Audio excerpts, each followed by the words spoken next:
Hey guys, welcome to Clockwork down to Noodles for episode 12 of Requiem of the Rose King. This does mark the end of the first chunk. The Requiem, we are going straight into next season. It continues, there are 24 episodes. Don't know if I'm continuing just yet. I will announce that in my end of season review if I do or don't. I'm just going to think about the pros and the cons, need to weigh it up to see if I'm going to continue into next season. Make sure you are subscribed because the end of season review is coming up. In that review, I'm telling you the top 3 anime of the season, for me personally, and my hidden gem. I will also tell you what I'm breaking down next season as well, which is going to be really fun.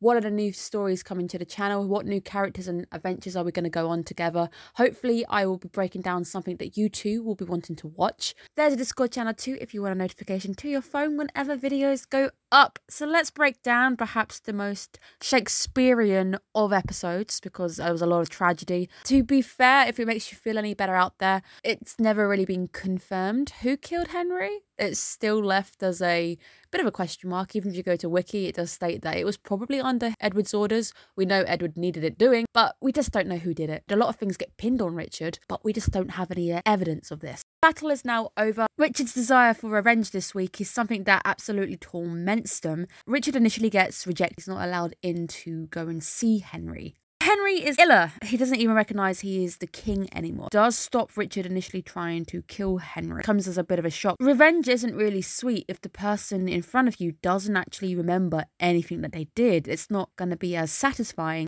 And this, if you're wondering, does actually line up pretty well. Historians have debated what may have caused it. It's a 18-month period mental breakdown to some. To some, it is schizophrenia. We don't have people at the time who can tell us exactly what was going on. We can just look at the symptoms and say it sounds like this.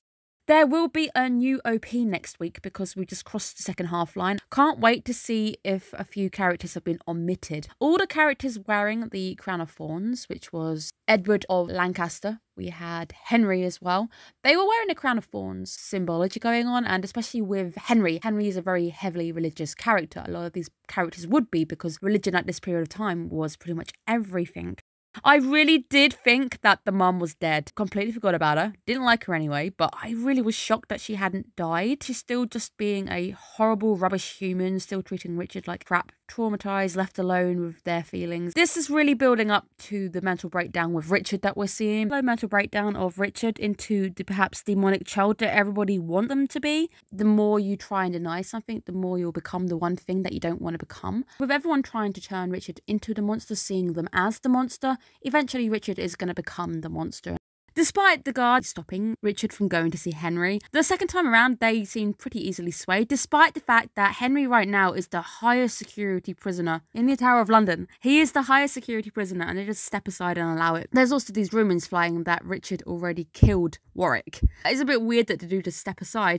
What has become of Henry not really recognising anybody? This is actually pretty sad. There's a lot of things that you perhaps don't know about Henry, him being the youngest king, rising to such a powerful position as a young child. You don't have a childhood at that point. You're held on a pedestal. There's a few rumours that Henry had help in the bedroom with his missus. Make of that what you will. I guess on a lighter note, it is nice to tell you guys that once Henry had passed away, Henry became very popular. We do see that Henry was trying to be a very benevolent king. Some notable features of Henry's rule: he was the founder of Eton and he was the founder of King's College. Very fond of trying to establish education for people.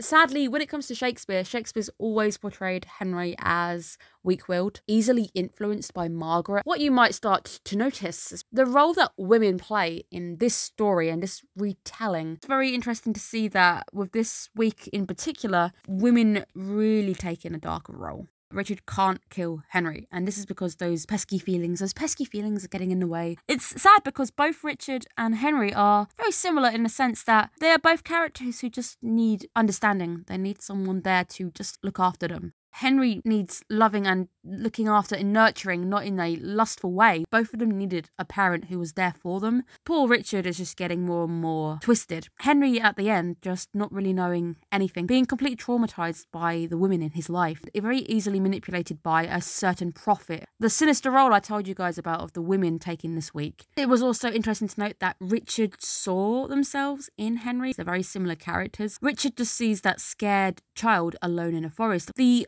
iconology of the shepherd is gone. It's all about being a sheep, waiting for the wolves to come and tear them apart. Symbolic. We needed a twist, we needed a plot shift. Mother Dearest this week, not done with traumatising her child enough. This week decides that, well, Richard's in love with Henry. Well, we're going to make sure that Richard does the one thing that is probably going to snap any remaining sanity. So we're going to try and get Richard to finally commit the act of killing Henry. The act would have come through eventually because Edward needs to make sure that there's no pesky Lancasters coming after his throne anymore. And this week it does seem that we are very close to having Edward as an infallible ruler. This week, with the women taking on a bit more of an evil, manipulative role, making sure that it is indeed Richard who is going to do this. Elizabeth manipulating Edward, and with Margaret's help this time, I believe that Richard would never have killed Henry. But with what ended up being on stake, with all the traumatising and with the help of the mother poisoning Henry, it was inevitable that the killing was going to happen. Mother Dearest ends up doing perhaps the most cruelest act and getting the one person who didn't hate Richard be fearful of Richard by really sowing in the seeds of this rumour Richard is a demon. The same stuff that the mother was pouring into Richard is told to Henry. When Henry ends up reciting it back to Richard, it's just doubling down on that trauma because it's what you've been told from birth and you're hearing now the person you love spewing it at you. When we see Mummy Dearest going to poison Henry, it's not because she has any interest whatsoever in Henry, it's because she just wants to have another jab at Richard. Doesn't even care about Henry. Henry's just a tool that she can use. Sadder again this week, we're seeing Catesby. Catesby was willing to help. I will get you a body that looks like him. He was willing to go and fake it with him. Committing treason. It would have been treasonous act for both of them. I do wish that Richard had just been able to reach out and take Catesby's advice. Henry being shown as pure even until the end. He really was just the youngest king at the end of the day. He was a child, and being treated like that all the way through growing up must have been confusing. Henry preparing to die. He's aware that the wolves are coming to tear at his throat, so he must show his throat. This shepherd imagery has been with us throughout the entire first chunk. A lot of shepherds in the Bible, a lot of religious connotations when it comes to Henry in general. But the shepherd is now gone. The shepherd has wandered away. The wolves are now here to tear at the flock. Love the cello and the violin at the moment when we start to build and the two have come face to face. It's a really sad moment because Richard, in the most vulnerable moment, reveals everything, both eyes at the same time. Both of the brothers have blue eyes. The DNA dating, when it came back with Richard, that Richard didn't really match the brothers. We're never really going to know any of those details. That's where people like Shakespeare get to have fun and poke around with skewing into an interesting story. But it really is perhaps the saddest moment because Richard is sharing everything to a dead man, made it perhaps easier. But what Richard is doing is stating, well, if you can love me, if you can do the one thing that nobody on this planet can actually do, I am willing to die with you.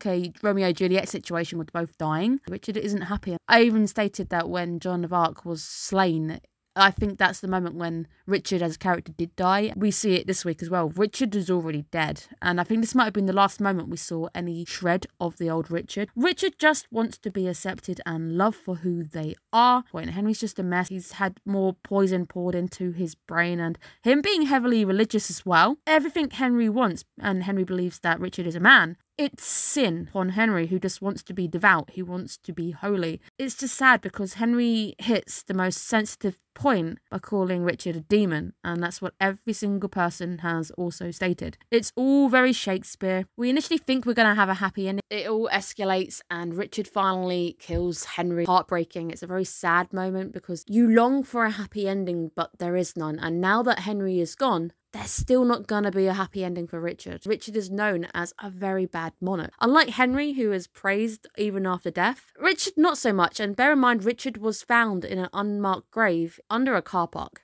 The king is now dead. Edward is now the unchallenged king on the throne. Presumably at this point, the Lancaster claim was dead. And I did put here, unless we have a pregnancy, which we totally do. We 100% have a pregnancy on our hands. Where was our next twist and turn coming from? Well, Isabel and George plot another day. He's probably learnt that from Warwick. Isabel also probably going to be manipulating George. Anne is currently residing with George and Isabel. Anne right now has a claim to a very rich fortune. It isn't Isabel or George's, it's Anne's. Anne's hand right now is perhaps the most sought after thing ever. Isabel is trying to stop everybody getting to Anne, but she's also treating her sister like crap, evil stepsister kind of role, which is very, very sad because I feel for Anne, because Anne is just being pushed around the entire story. Rumours of Richard's betrayal start to swirl. Sadly, Anne hears the bad news that Richard was the one who killed Warwick. It was inevitable. I also predicted it was going to happen because everybody else saw Buckingham disguised as Richard. This is going to be problematic if it gets back to Edward. The one thing I knew would happen is happening, and that was also gonna throw a spanner in the works. Anne is pregnant with the child of the Lancasters, and that is gonna be the true rightful heir to the throne. However, with the marriage now to Richard, people are going to believe that the child that she is carrying is Richard's, which is good for Richard because everyone's going to see them as a man. That is going to be good for a passable lineage, and that might also be able to be a card they play to protect the child. But it's all now with a grain of salt because of the way that Richard approaches Anne, and it's not in a very nice way. They're not being sincere. Richard has been rewarded with perhaps the highest honour right now because of the darkest deed that they have just performed. They've got the hand to the wealthiest person in the kingdom, the wealthiest marriage. But this is also because Margaret and Elizabeth see Richard as a bit more than someone they can puppet. They see Richard as no threat because they can just bully Richard into doing what they want. All that wealth that she's carrying can come back to us eventually. You can give it to us in funds. We are now finally having our canon marriage of Richard and Anne. Sad because it doesn't really look like Richard cares a great deal for Anne. Things will get interesting now that Anne is pregnant. It's a very dangerous game, and we're now going into the second act. Richard now not Richard, and even Anne can see Richard isn't Richard.